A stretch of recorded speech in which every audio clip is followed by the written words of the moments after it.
अस्सलाम वालेकुम, मैं हूं मोहम्मद नदीम रज़ा। आप देख रहे हैं मेरा यूट्यूब चैनल रज़ा मैथमेटिक्स। तो व्यूवर्स, चैनल को सब्सक्राइब कीजिए और बेल आइकन को प्रेस कीजिए ताकि हर नई आने वाली वीडियो की नोटिफिकेशन आप तक पहुंच सके, और इस चैनल को ज़्यादा से ज़्यादा शेयर कीजिए। तो आए वीडियो का आगाज़ करते हैं।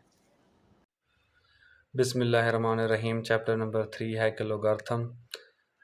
तो सबसे पहले डेफिनेशन है आम लोगार्थम कि आम लोगार्थम क्या होता है। तो असास 10 के लोगार्थम को आम लोगार्थम या ब्रिग्स लोगार्थम कहते हैं। मिसाल के तौर पर लॉग ए असास 10 बराबर x आम लोगार्थम की मिसाल है। उसके बाद है कि हकीकी अदद का लोगार्थम क्या होता है कि अगर a की पावर x बराबर हो y के, जबकि a x y किसके रुकन हो r के यानी हकीकी अदाद के, और a क्या हो 0 से बड़ा हो और 1 के बराबर ना हो, तो x को असास a पर y का लोगार्थम कहते हैं, और इसे log y असास a बराबर है x लिखते हैं। यानी a की पावर x बराबर है y के, अगर इसको लोगार्थमेटिक फॉर्म में लिखें तो log y असास a बराबर है x के, जिसमें a की पावर x बराबर है y को कुव्वत नुमाई शक्ल कहते हैं, और log y असास a बराबर x को लोगार्थमेटिक शक्ल कहा जाता है। मसलन 3 की पावर 2 क्या होता है, 9 के बराबर होता है। तो 3 जो है, अब इसकी क्या एहसास है, किसकी, 2 की। 3 2 की एहसास है और किसके बराबर है, 9 के, यानी 3 और 2 का हासिल क्या होगा, 9।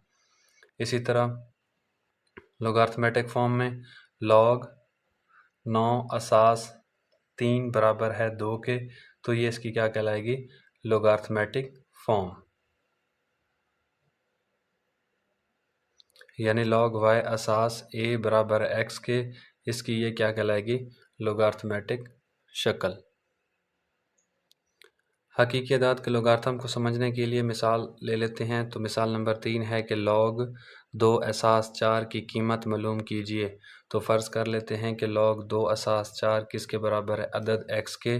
तो इसको हम क्या करेंगे, कुव्वत नुमाई शक्ल में लिखेंगे।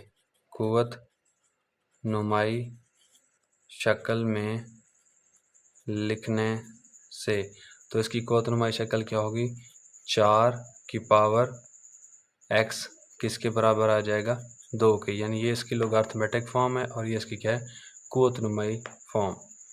तो 4 को लिख सकते हैं 2 की पावर 2 और उसकी पावर आ जाएगा x बराबर हो जाएगा 2 के।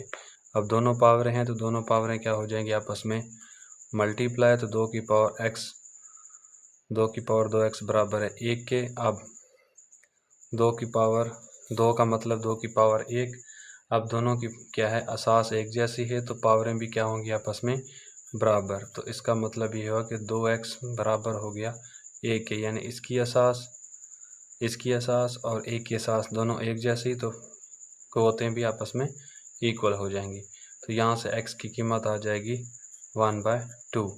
अब यही x की कीमत यहाँ दर्ज करें, log 2 असास 4 बराबर हो गया 1/2 के।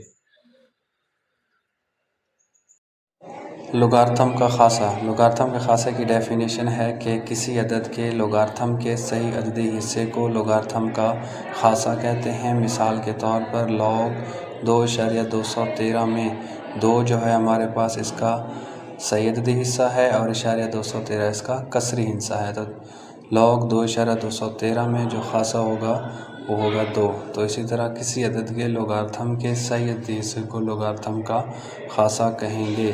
तो यहाँ पे 2 आ गया हमारे पास इसका खासा। एक से बड़े अदद का लोगार्थम का खासा क्या होता है। तो एक से बड़े अदद के लोगार्थम का खासा मालूम करने के लिए 3 पॉइंट्स को आपने ज़हननशीं लाजमी करना है कि किसी भी अदद जो कि 1 से बड़ा होगा उसका आप खासा कैसे मालूम कर सकेंगे। तो सबसे पहला पॉइंट है कि अगर किसी अदद का सही अददी हिस्सा एक हिस्से पर मुश्तमिल होगा तो उस अदद का लोगार्थम का खासा क्या होगा, हमारे पास 0 होगा। मिसाल के तौर पर log इंटू 1.02। अब कसरी हिंसा जो है वो एक हिंसे पर मुश्तमिल है, यानी इशारिया से पहले कितने हिंसे लगे हुए हैं, एक हिंसा, तो इसका खासा क्या हो जाएगा हमारे पास 0। इसी तरह अगर किसी अदद का सही अददी हिस्सा 2 हिस्सों पर मुश्तमिल होगा तो उसका खासा क्या होगा? 1।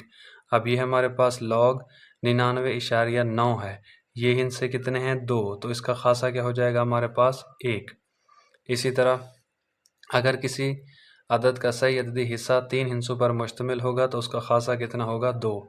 मिसाल के तौर पर log 102.3। अब कितने हिस्से हैं? 1, 2, 3 इशारा से पहले वाले, तो इसका खासा कितना हो जाएगा हमारे पास? 2। यानी जो कि जितने कसरी हिस्से होंगे उससे एक कम उसका क्या कहलाएगा? खासा। मिसाल के तौर पर अब इसमें कितने हिस्से हैं? कसरी 4, 1, 2, 3, 4, तो इसका खासा कितना होगा? 3। यानी जितने कसरी हिस्से होंगे उससे एक दर्जे कम उसका क्या कहलाएगा? खासा। इसी तरह log 1,4,6,5.2, तो अब हिस्से यहाँ पे कितने हैं? 1, 2, 3, 4, 5, तो कसरी हिस्सा 5 हिस्सों पर मुश्तमिल है, तो लिहाजा इसका खासा कितना हो जाएगा? 4। अब है हमारे पास एक से छोटे अदद का खासा कैसे मालूम करेंगे। तो एक से छोटे अदद का खासा मालूम करने के लिए आपको 3 पॉइंट्स ज़हननशीं करने होंगे। सबसे पहला पॉइंट है कि अगर किसी अदद में नुक्ता इशारा के फ़ौरन बाद कोई सिफर मौजूद ना हो तो अदद के लोगारिथम का खासा हमारे पास -1 या 1 बार होगा। यानी -1 को आप क्या लिखेंगे? 1 बार। -1 भी लिख सकते हैं और 1 बार भी लिख सकते हैं, दोनों सेम है। मसलन अब नुक्ता इशारिया, ये है इशारा के बाद कोई सिफर नहीं है, तो लिहाजा इसका खासा क्या हो जाएगा हमारे पास? -1 या 1 बार।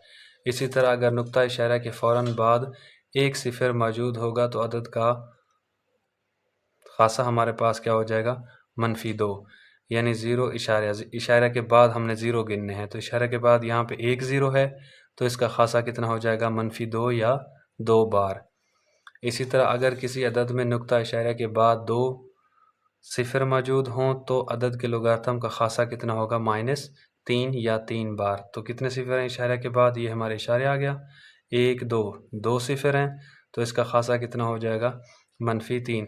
यानी वो अदाद जो एक से छोटे होंगे और नुक्ता इशारा के जितने सिफर होंगे उससे एक ज़्यादा उसका क्या कहलाएगा? खासा।